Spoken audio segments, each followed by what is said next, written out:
Alright, we've got a gang war to get to, so screw opening comments. Let's just start it up.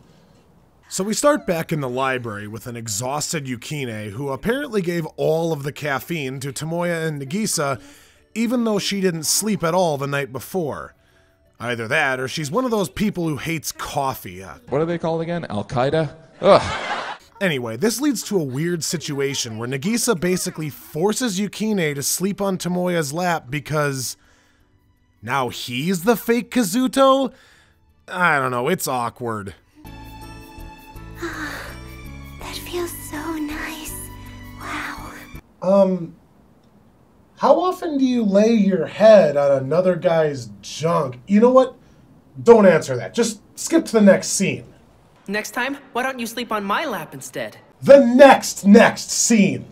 Bandage McGee shows up to reveal that the gang war is escalating to a fever pitch now because everyone thinks Kazuto is back for real. Gee, thanks, Yohei. Do you know any other lives you'd like to make more difficult? Maybe the Jews, Africans, homosexuals, Christians? I'm just saying, man, the world is your oyster to shit on. Tomoya corrals the group and tells them that things are reaching a breaking point and that it has to stop soon or else. It's only a matter of time before the police get involved. Wait, the police aren't investigating this? You've got guys getting beat up so bad, they need medical attention like every other day, and the student council at another school knows about it, but the cops aren't looking into it at all?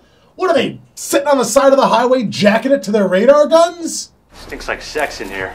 No, instead of the police, the ones paid to do the job, the resolution of a years-long gang war falls to a meek little high school girl. Neat. Come back! Miyazawa! Please think this over. You know you can't accomplish anything by talking to those guys. Maybe, if I offer my body to them, just maybe. But you're a virgin, you'll be terrible. Damn it, I have to try! What about your brother? Does he even know what's going on right now? Sure, he's in the hospital, but he can still reason with his gang over the phone, can he? Yup, he's in the hospital. Let's see here. Katomi's parents, Katsuki Shino, Kazuto Miyazawa. Yeah, and I'm a cat. So the group confronts the other gang with absolutely zero success. People are starting to take notice of the fighting on both sides of the river. Ain't no way we're gonna pull back now. Now that Kazuto Miyazawa's back on the scene, we gotta finish them before they finish us. But the gang's 30-year-old boss brings a stop to their mob mentality and proposes a brawl for all between him and Kazuto, which Yukine agrees to because she's a fucking idiot. So now, Sunohara, who used to have regular shit-kicking appointments with Tomoya, is the only hope for her gang. Wasn't the goal to put an end to this peacefully? Why is anyone okay with this plan? A retarded blind canary with half a brain could see how stupid this is. Well, apparently the writers did too. They utilized Senai's toxic bread to KO the entire gang and, of course, this leaves the whole debacle resting on Tomoya's shoulders. But luckily for the short bus quadrant, he just so happens to be that guy. There's been a little misunderstanding. That blonde guy over there isn't really Kazuto Miyazawa. Sorry, but it looks like I'm the best they could get. It's no good. If we don't have the real Kazuto, there's no way we can win this. You have to call your brother Yukine. Yeah, I'm sure she'll get on that. Right after she grooms her unicorn, feeds her manticore, and takes her wood nymph for a walk in the forest. Because they're all just as alive as Kazuto. Well, regardless of that crap, Tomoya puts up one hell of a manly fight with Sharky over here. I'll give it my best!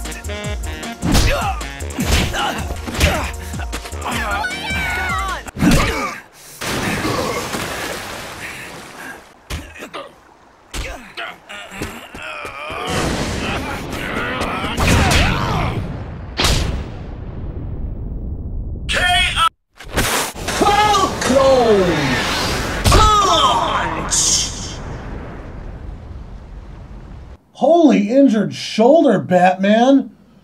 I know it was almost sunset when they started, but it's well past dusk now. Jeez. Tomoya sure nuts the fuck up when he needs to. This is friggin' awesome. You mess with Sis's friends, you mess with us! Hold up, bro! Stay back! Oh, come on! A brawl to the back? It was just getting good, too. Kazuto! Oh, no. I've been waiting for this. Sorry it's gotta be this way. No, there's no way. Miyazawa. KO! Dude. You just punched a little girl in the face. I don't care what you do from here on out. You lost the fight. Just hand in your testicles now. I'll make sure they're carefully disposed of. What are you, stupid? She wanted to stop you from fighting. The only way to stop you idiots from killing each other is for Kazuto to show up. That's why she pretended to be her brother. Now do you finally get it? Get what? I mean, Kazuto's in the hospital. Oh. Yeah. Well, this is awkward, isn't it? Kazuto wanted the fighting to stop. Until his dying breath, he was opposed to it. Still, if word got out that he was dead, Sasaki's gang might try to take advantage of that and try to attack us. We had a long talk and came to a difficult decision. We would keep my brother's death a secret. My brother's wish was to rid this town of all the fighting. Even if I'm not as strong as him, I wanted to make that happen. It's not fair! Now, I think there's one logical question that just about everybody would be asking right now, and that is, why the hell would they keep Kazuto's death a secret if it could have put an end to this a long time ago?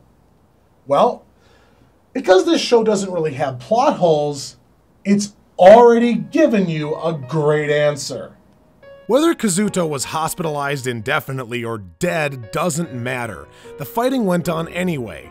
It wasn't until Yukine got to know and care for the members of both gangs that they, in turn, cared enough about her to actually agree to any compromise, even one that she wasn't specifically looking for.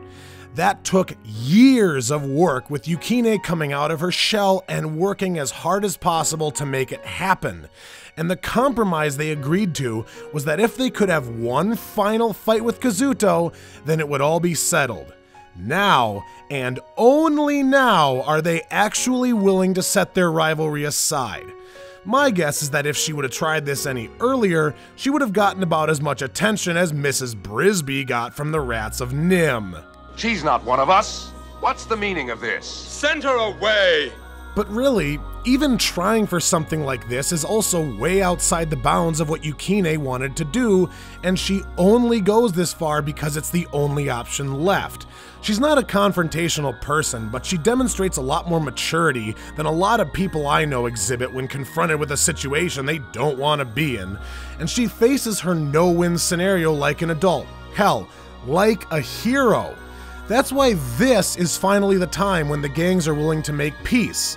They've finally reached the point where they can realize that since Kazuto is dead, there's nothing left to fight for. Hell, the rival leader admitted that was all he really wanted.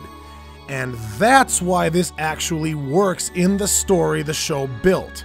If you feel like it's cheesy or it didn't work, you may not have paid enough attention, something I was guilty of the first time I watched this series, but it's totally okay to go back and watch it again. As always, I recommend it. But actually, there's one more moment we need to see, because it's what we've been building to this whole time.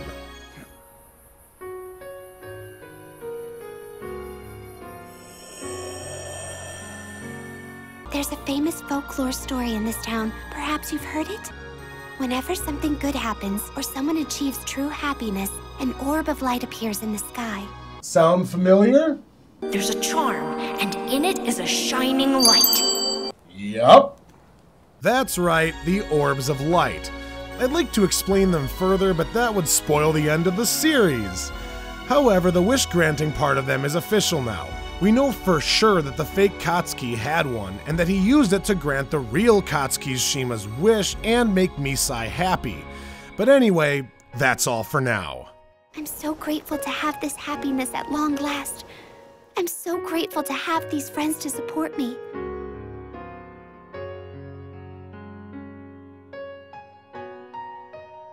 So thank you, Kazuto.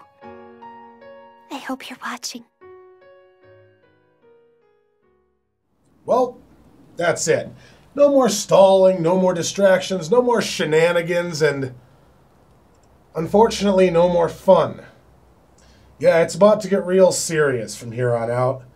So, if you're ready for the proverbial shit to hit the proverbial fan, join me next time, if you think you can handle it.